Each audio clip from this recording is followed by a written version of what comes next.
And welcome back, everybody, to a podcast in space and time. I'm Holden B. Huffman. And I'm Kendal Coffee. And today we are doing something very special. We are doing something for the 57th anniversary of Doctor Who. We are doing an adventure in space and time, which is what this podcast is named after. Yep. Which I have not actually seen. Right. I've seen it 2 times and just a lot of different times of clips and everything. But it is very good. I am very excited for you to see this. I've been waiting for you to see this. Yeah, I'm really excited to watch it. Yeah, it's very good. Do you have any preconceived notions about what it's about and everything? I mean, I know it's like one of those kind of sort of documentary, sort of reenactment things, from what I understand. It's a lot like Saving Mr. Banks. Like, just, it's a biographical film of it's a historical film, just of how this happened and everything and whatnot. Yeah, how all of Doctor Who got started. Right. It's not a documentary by any means. Like, they're all actors playing the roles of the people at the time and everything. Okay, yeah, so a reenactment / biographical film thing. Exactly. Yeah, and there's one actor I want you to keep an eye out for. I'm not telling you who, but you'll recognize him, and because he plays a character in Jodie Whittaker's series.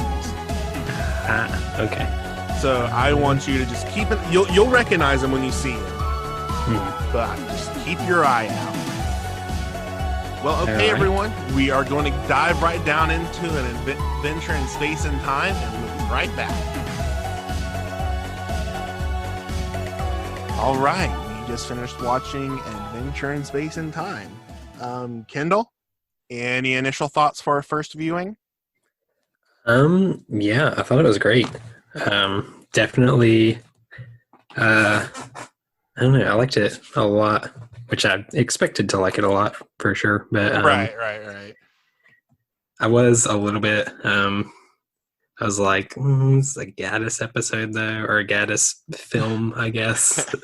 Which, like, we have mixed feelings on his Doctor Who episodes. Right. And I also have mixed feelings about his work on Sherlock, but it was really good. Mm-hmm. Yeah, no, it was a very good special TV movie, whatever. Biographical film. They're calling it a biographical film. I'm not exactly sure what to call it. I guess that's right. Yeah. Biographical film. Let's stick with that. But yeah, I thought it was really good. There was a lot that it covered that I wasn't really aware of as far as like the history of the show and one thing that stuck out to me, for some reason I thought William Hartnell kind of like left on his own accord, but I guess it wasn't. That way. No, it wasn't that at all. Yeah, which I was surprised by. Yeah, I didn't realize like there was all that happening with like his health on the decline and him not really being able to get the lines right anymore. Right. Well, you got to remember, this is the 60s of smoking and drinking is normal and fine. Like, it's acceptable. There's nothing wrong with it. Yeah. And like nowadays, people do agree there's a lot of health issues with it. But back then, there really wasn't. Right. They didn't really have like the research to say, hey, this is bad for you. Right, because I mean, you still had TV commercials of smoking and cigarettes and everything, but now they're illegal. So, right, yeah, you can't advertise it on TV, and they have to put like big warnings on the packaging. Hey, these are carcinogens. Right, and now any movie that has smoking, like, automatically gets a bump up in the rating. Yeah, I think they automatically get a PG-13. Yeah, because like we talked about Saving Mr. Banks, kind of just like the whole biographical film. Like that in itself had a lot of smoking in it, and if it weren't for the smoking, it would have gotten a PG. Yeah, But yeah, I think that's kind of a funny rating to me. Like, I get why, but Mm. I don't know. It's like nowadays you think about 101 Dalmatians would be PG-13 just because Cruella de Vil smokes in it. that's uh, that's well, pretty wild. it is green. It's a green vapor, so maybe they got away with it for that. I don't know. Because she was smoking that good kush. It was great. It's green. It's not cigarettes. It's weed. Oh, I that's mean, fine then. You can smoke weed in a PG movie. yeah. But no, I mean, and she had her eyes get really red at the end of the movie too. So it's all that weed she's been smoking. Anyway, let's talk about Doctor Who. First, yeah, Verity was the first female producer at the BBC. Mm-hmm. And Warris was the first. I think they said the first Indian Director for the BBC director. as well. Yeah. And this really gets back to the whole thing we've discussed before of people being angry now that Doctor Who has gotten political all of a sudden. Look, like, listen. Doctor Who's been political since day one.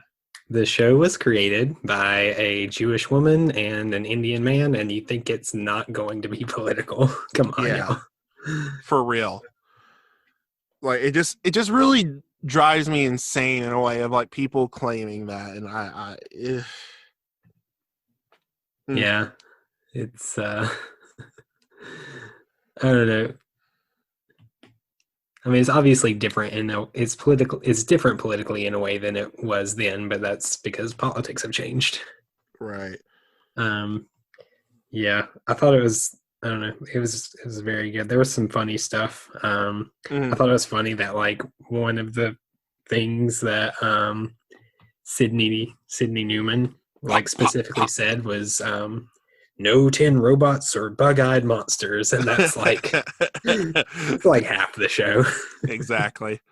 And then I love that he finally admits, yeah, what do I know? Yeah.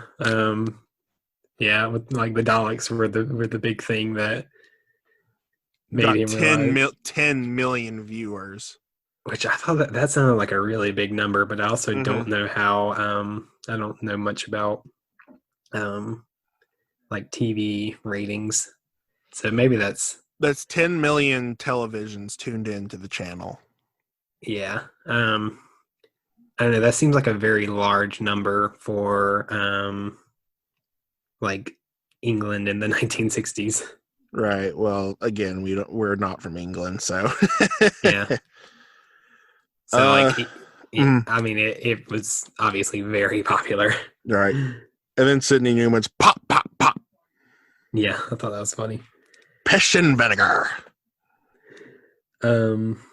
Let's see. We got a Mondasian Cyberman at the beginning. We did, yeah. Which is the very first appearance of the Cyberman in William Hartnell's last story, The 10th Planet. Mm-hmm. Let's see. William Hartnell was kind of a jerk before he got into Doctor Who. Yeah, he was. Well, yeah. I don't know. I found his characterization really interesting because he was kind of a jerk and kind of grumpy, but he also he wanted the character to be deeper than what they were showing. Like he was kind of like that in his life, but he didn't want to be like that on screen, which I thought was interesting. Which we see some really nice moments with him too, but I think at the start of the movie he's kind of, he's down Rose luck a little bit. He's not really in a great place. All the actors playing Bill, Ian, Susan, and Barbara. I'm saying Bill, Ian, Susan, and Barbara. I don't know their actual names. The people. I'm just saying their characters' names. They looked amazing. Like very, very close to the actual people. Yeah, I thought the like costuming and makeup department did an excellent job with really making, and I don't know what these actors actually look like, but they did a great job of making them look like. Oh, they looked pretty close. Look up a picture of the three, Ian, Susan, and Barbara. They're like pinpoint. Yeah. Especially Susan. I really think Susan was the closest. Well, I thought the makeup on William Hartnell on David Bradley's character was great. Oh yeah, it was. I personally think Susan's really looked a lot more like the actual person. That's all I'm saying. Yeah. The only one I thought was a little bit off was Patrick Troughton. Yeah, Patrick Troughton was very off. It doesn't look anything like him. Yeah. Which, like, the actor did a fine job, Reese Shearsmith, but he didn't super look the part, but you know, he was only there for a short while, so it wasn't a big deal. Right. Now people have said they want to see a sequel to this with Patrick Troughton, but I just don't see it. You know, like, I don't see it. I don't see them doing sequels to this, of doing this kind of movie for every Doctor. Yeah. It really only works for this because it was the origin of how Doctor Who was created and everything. It wasn't just about William Hartnell. Yeah.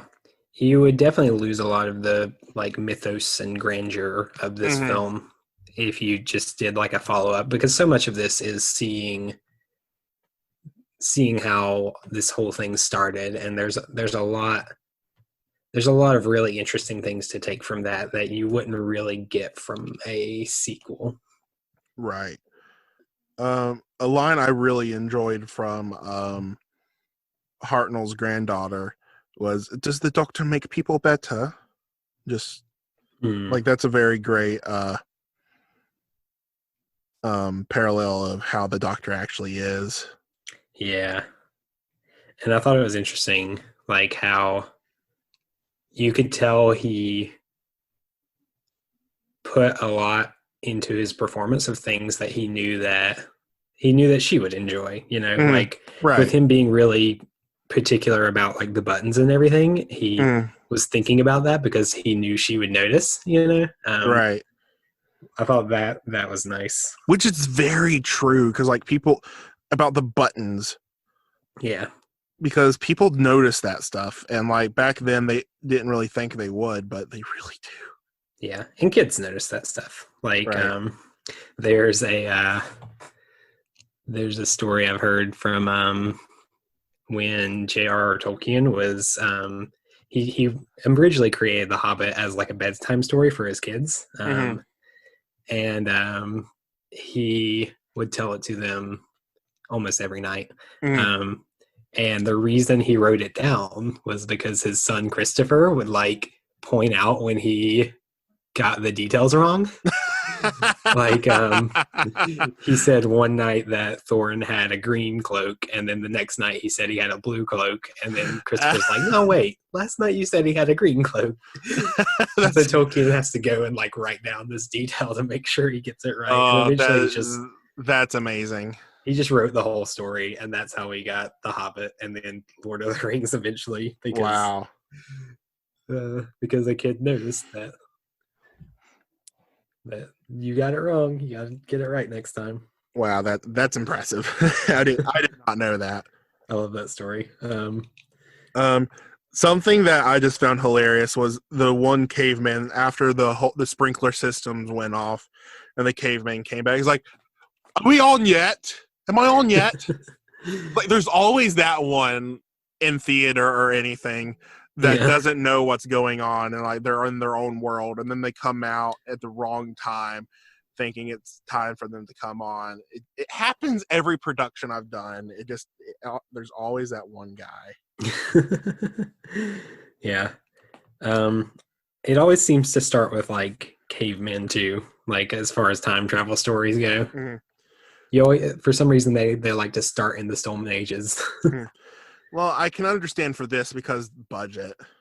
Yeah, it's easier to make like rocks, paper mache rocks, to make spaceships. Yeah. Man, I really felt for Verity and gosh, what's his name? Worse? Yeah, Warris. When Sydney said to do it again. Oh, that's rough. I'm sure you've been there. I have. Like in theater, like the director always says, "All right, we're gonna run it one more time." That's the biggest lie I have ever heard. Is we're gonna do it one more time. It's never one more time. It's several more times.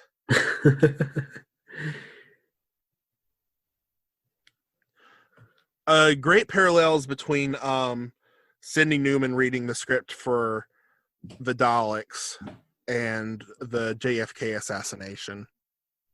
Yeah, I thought that was interesting. I didn't realize that like those two coincided so closely as well. The JFK assassination took place on November 22nd, 1963, and the first episode of An Unearthly Child premiered the very next day. Yeah. So like they said in the movie, no one was paying attention to the show because of that. Which, right. I mean, I get, and I understand why they wanted to re-air the first episode to have a fair shot. Yeah, I mean, that was a huge historical event. Right. I mean, even Diego couldn't prevent it. So, yeah, spoilers for the Umbrella Academy Season 2. That Dalek reveal, though. The Dalek reveal was very good. Like, you know what it is, but it was still just nice that they did it that way. Yeah. Let's see. I also just had a note saying that the show really just, like, I know I said Hartnell was kind of a jerk at the beginning, but the show really kind of progressed him into becoming a more lovable person. Like, you know, like the way he treated his granddaughter at the beginning of the movie. Yeah. Just really, and then the parallels of him taking those kids on a little adventure hike in the park just really shows how much he changed. Yeah, I loved the scene with the kids.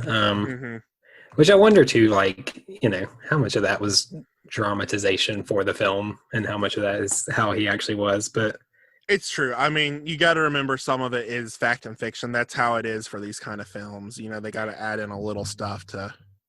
Yeah, you got to spice up the story a little bit and give your characters an arc. Because, like, people in real life don't really have an arc like that. It's that straightforward. That's why real life's boring.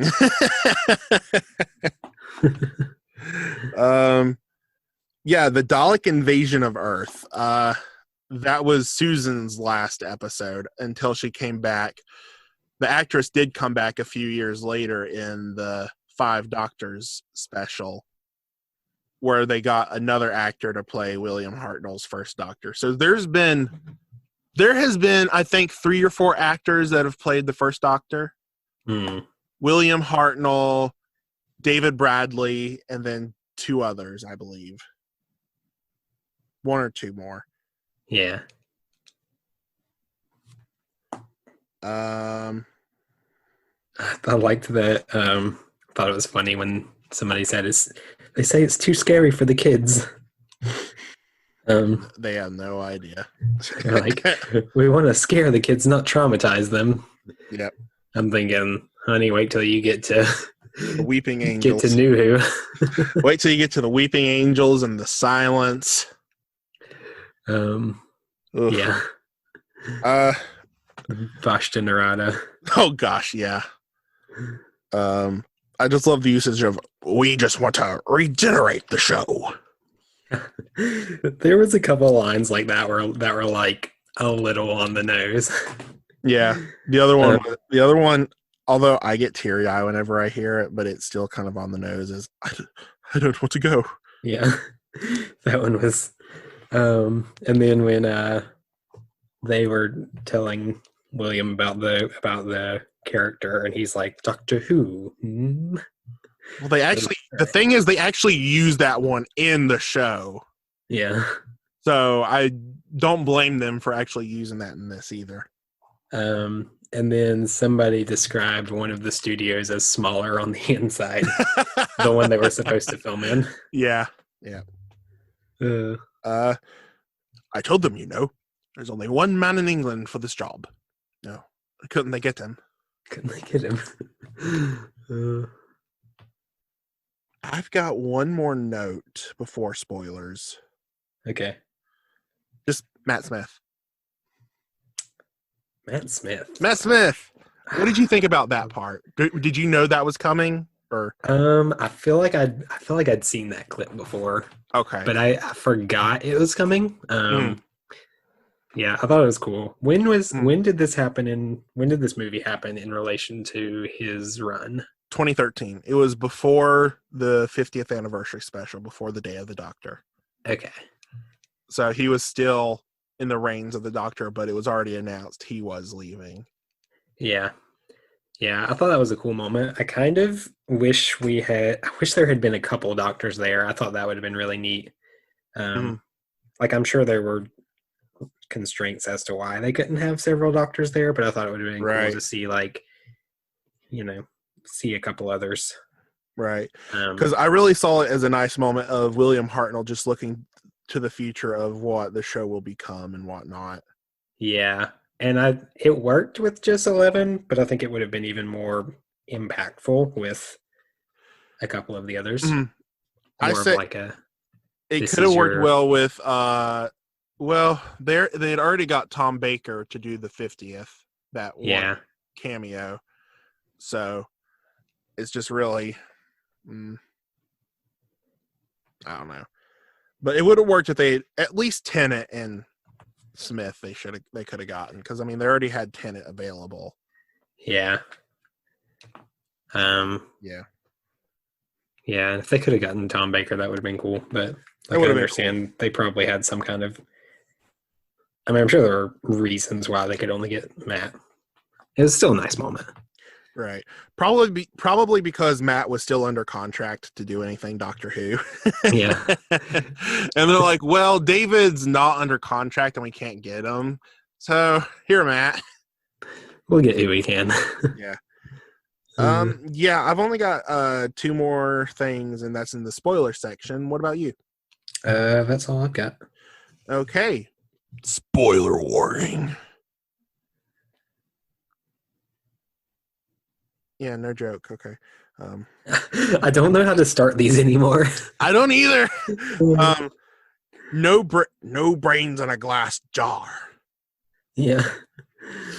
The Return of Dr. Mysterio. The Return of Dr. Mysterio. Goodness. That's a bad episode. This is a very bad episode. We'll get to that. Okay, the last note I really have is just the Master. The Master. Yeah, Sacha Dhawan, the Master from Jodie Whittaker's run. Yay, which he is really good. I do really like his adaptation of the Master. Yeah, he's great. And I liked the way. I really enjoy the way he was written, and just like his whole performance is very good. It's very.